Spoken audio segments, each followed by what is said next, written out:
Okay, we got the downfall of Facebook games from going indie. Planting corn, raising cows, decorating. This Flash game about running your own farm was one of the biggest games in the world. Bro, I remember my friend's mom played the shit out of this. Was it Farmville?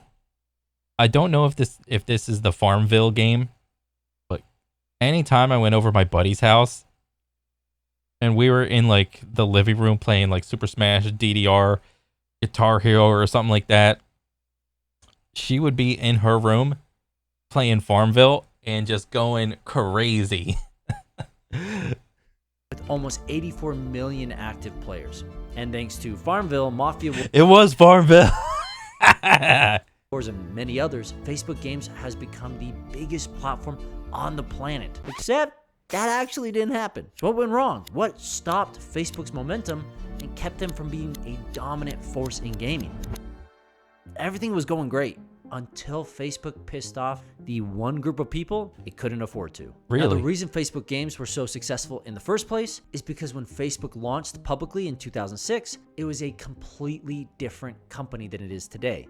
Rather than being a portal to the entire world with videos and streams to suck up all your time, Facebook was just an expansion of your current social network. Yeah, I mean, I remember when Facebook first came out. Was it MySpace or Facebook that had like the whole top 10 thing? I think it was MySpace. I had a MySpace thing, and anytime I like moved my friends around from like the top 10 list, I would either have to say something like this is in no actual order or something like the order doesn't matter, and I would just like put friends in the top 10 because if I moved friends around, like it would just be funny. Like if we were playing like Super Smash Brothers and like one of my buddies beat me, I would put them at the bottom of the top 10 list. And if I beat my buddies at Super Smash, I put them at the top of the my friends list. And they hated that shit, dude. An online extension of school, work, and friends. And in 2007, when Facebook opened up to third-party apps, developers like Zynga immediately took advantage of Facebook's connectivity. Instead of just being notified when your friends posted new photos, you were getting messages that their corn was just planted. And with Farmville's success, lots of other Facebook games were getting noticed as well. Grandma said she poked you and you haven't sent a poke back. Dad, I didn't even want to do Stan, poke your grandma. But why did these games The get pokes. so popular? Why was a message about someone's corn being planted critical to Facebook gaming's success? For starters, these games were social, and it gave adults with free time something to Gotta have the gambling in there. Your regular gambling games. And are these fucking square melons? What the fuck is this? do that made them feel accomplished. They could expand their virtual farm or decorate it and show it off to all their friends online. I think for a lot of people, Farmville was their first exposure to video games. Yeah. Adults who previously thought gaming was a total waste of time saw just how fun they could be, even if they were playing a glorified chore simulator. Okay. True. Bro, anytime people wanted to argue against video games, like, oh, video games are the reason everybody is like being violent and shit like that, I would just bring up Farmville, because that was the funniest thing, because they shut right up. I'm like, is Farmville violent? Is Farmville creating like mass murderers? Like, no, it's not. Says I'm at your farm. Okay, so now just click on the little soil button and then maybe put a sign up to comment on my farm. How Farmville got people hooked was the constant progression, timers for actions, and social aspects. Farmville was really... Yeah, that conversation completely happened to me. It only happened once, because after that, I was like, okay, I'm not playing this shit anymore. really one of the first popular games that pioneered a lot of the scummy psychological tricks we see in mobile games today. My friend once told me about a vacation she went on with her parents, and her 40-year-old mom was just playing Farmville the whole time. That's she funny. didn't want all of her crops to die. But if your crops did die, you could revive them with some farm cash, or in other words, money. But unlike games today, one way to avoid paying real money for things in Farmville was to get help from your friends. So players would just spam everyone in their friend list to join them on Farmville. Together, you could work in the farm, give gifts to one another, and even own a joint farm. These social mechanics worked insanely well. And in a matter of months, Farmville had over 80 million players. Really? Facebook and Zynga made a... Bro, that is like double or triple of like prime World of Warcraft levels of people just playing. That's crazy. great team, and both were just swimming in cash. So in 2010, they signed a 5-year partnership deal, cementing Zynga as Facebook's golden child. Things were looking great, and Facebook Gaming was on the rise. But a competitor was rising too. Oh, Angry And Birds. soon, Facebook Gaming would be brought to its knees. Because as I've talked about before, business is cutthroat. And we've all felt the effects, not just in the degradation of sites like Facebook, but in our wallets by corporations losing billions. Yeah. However, while companies see their fortunes rise and fall, Masterworks' art investing platform is giving you access to an entirely different area of investing. And they've distributed back a total of over This is a $55 million seamless in investment segue. proceeds to date across their 22 exits. Plenty of which Fair went to to code. investors who didn't know a thing about art. Normally, you'd need to be a billionaire to invest in art. But with Masterworks, you can invest in shares of iconic artists like Picasso, Banksy, or Warhol. You see, Masterworks' team of art and financial analysts have over 50 years of experience performing the sourcing, securitization, and administrative services. And thousands of members have already signed up to invest in Masterworks blue chip contemporary art. Some past offerings have even had their shares sell out in minutes. But Going Indie subscribers can skip the wait Sold list and out? start using What? the platform right away by using Are there paintings that are just sold out on this app already? Holy shit. the link in the description below or the QR code on screen. This is our painting. Half of our sponsorship funds are granted to up-and-coming indie studios, so we really appreciate Masterworks for sponsoring this video. Past performance is not indicative of future returns. Investing involves risk, so be smart and see important Regulation A disclosures at masterworks.com/cd. A few years before the peak of Farmville's popularity, a revolutionary technology had come out. The iPhone released in 2007, right around the same time Facebook Games did, and it unlocked the potential for mobile games. The big game changer was the touchscreen. Playing games on your phone with a tiny little keyboard was really limiting, but now Bro, why you gotta make fun of Brick Break or Snake like that? Those were like my main games that I played before the smartphone came out. Brick Break was that one where you had a bunch of bricks at the top and then you had the ball bouncing back and forth and then you could control that little platform to like break bricks. And you had to break every brick and you could kind of mess with the trajectory of the ball, like either speed it up or slow it down. Damn, that was my jam back in the day.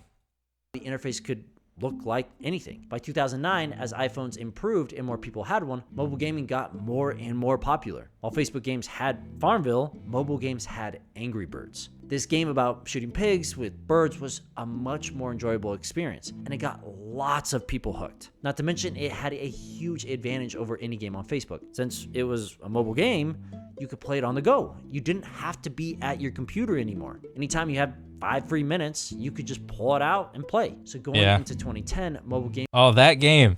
That's the TikTok game. This is the game I see stitched in any, like on the bottom or the side of like anybody doing a video.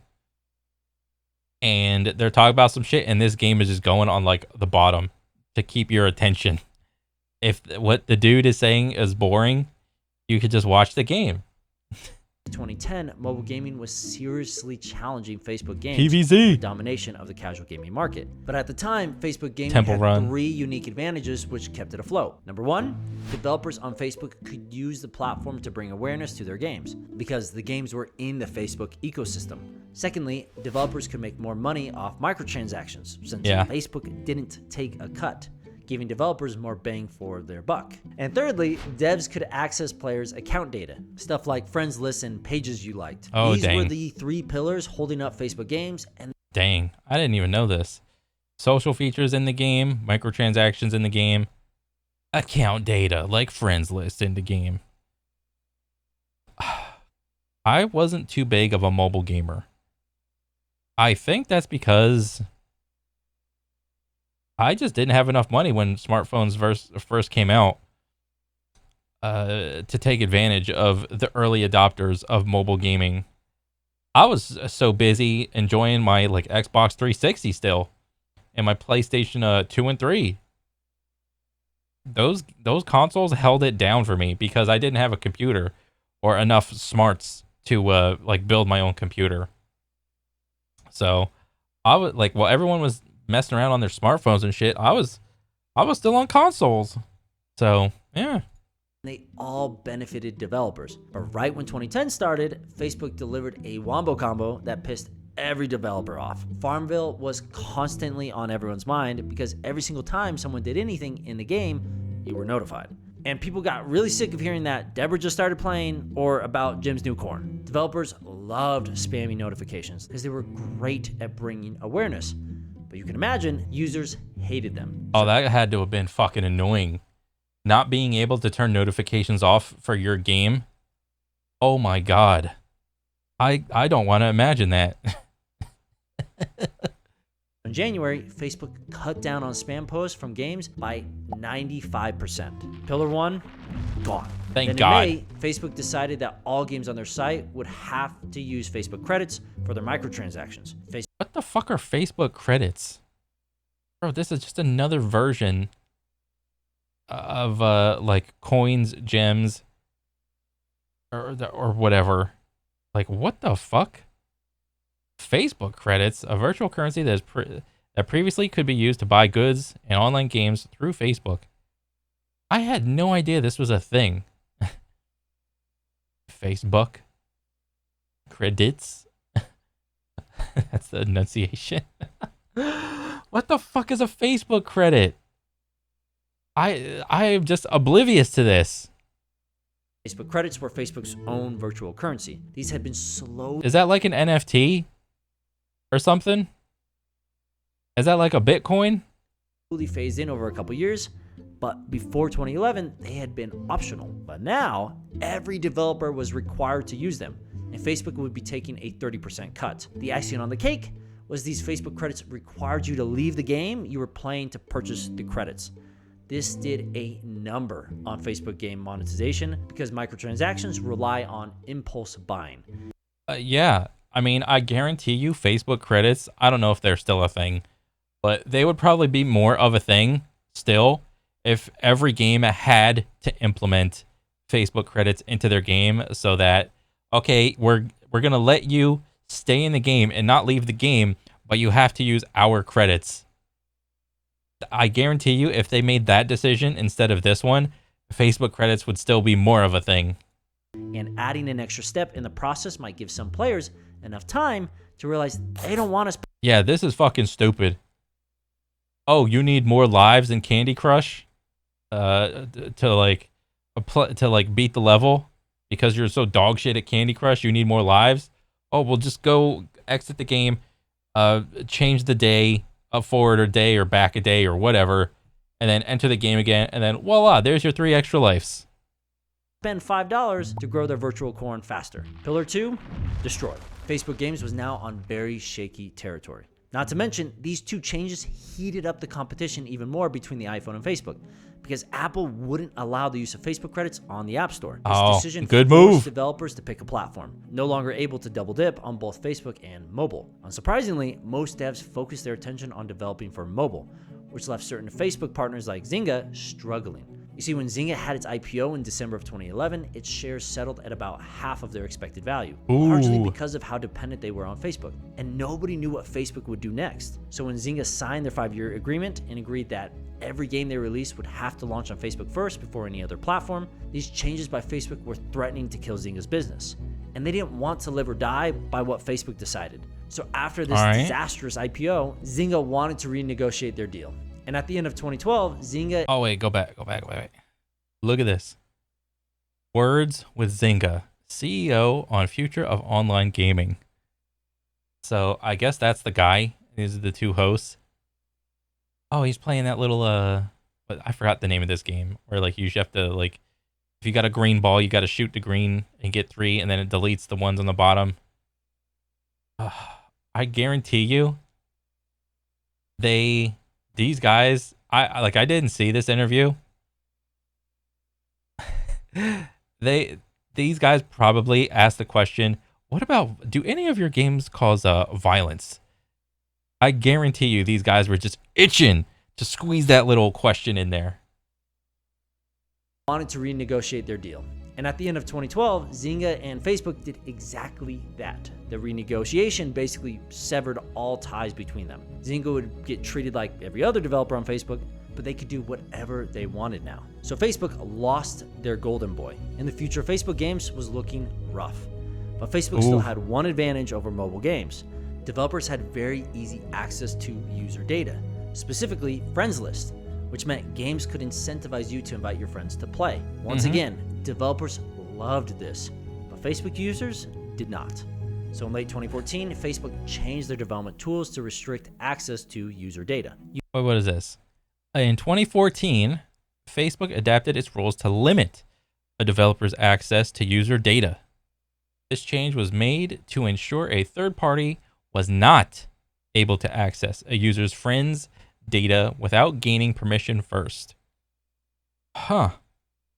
This was probably a good decision, because if this rule was not put in place, bro, you would have had like so many people poking the shit out of you on Facebook. Hey, come play my game. Come join my game. Come install my game. Come play with me. Farm my corn. Do my chores. Do this for me. Do that for me. Like, holy shit. Users now had to give permission for access to their friends list. And with that, the final pillar holding up Facebook games was gone. There was no longer a reason to develop on Facebook instead of on mobile. So most developers shifted their focus to iOS and Android, putting games on Facebook as an afterthought. By 2016, Facebook Games was really on its last legs, and Facebook made the final move that would send it into obscurity in a last-ditch effort to capture some of the... To be honest, I had no idea that Facebook tried to have like a gaming section like in its entirety. I was just so unaware of it. mobile gaming audience. They launched Instant Games, which was a gaming service you could access through the Facebook Messenger mobile app. It had 17 games at launch, mainly old classics like Pac-Man and Galaga. Who the fuck is playing Pac-Man and Galaga in 2014? Like, come on. What are you doing? Well, honestly, this is probably a good move because the audience of Facebook at the time was probably skewing older, and these games probably would have registered more with older people than with younger people. That is what I'm guessing, or guessing that's the reason that they decided to go with these types of games. The biggest draw to this were that you didn't have to download or install anything. Every time you booted a game, it would load it instantly. Over the next 2 years, Instant Games got up to 200 titles. And in 2018, they opened Instant Games to third-party developers. But it was too late. Instant Games weren't popular, and they never brought back those glory I didn't even know that Instant Games was a thing.